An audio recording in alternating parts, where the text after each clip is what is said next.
Kas yra svarbiausia vaikui, kurio zodiako ženklas yra šaulys?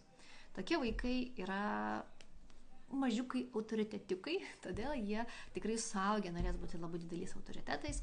Tai be abejo ir pačiai pradžioj tai svarbu, kad jie gautų daug žinių, tiesiog nedomėtųsi, nes tai yra visgi smalsūs, jiems visko patruputį irgi domiuosi ir reikia būti jam autoritetu. Jisai turi atrasti kažkokį tai autoritetą, gal tai tėtis, gal tai mama, gal kažkoks Steve'as Jobsas ar dar kažkas, į kurį jisai kažkaip tai lygiuojasi, jisai mato, kad yra tokių žmonių, kurie yra pasiekę kažko tai daug, plačiai ir jis irgi nori tokiu būti.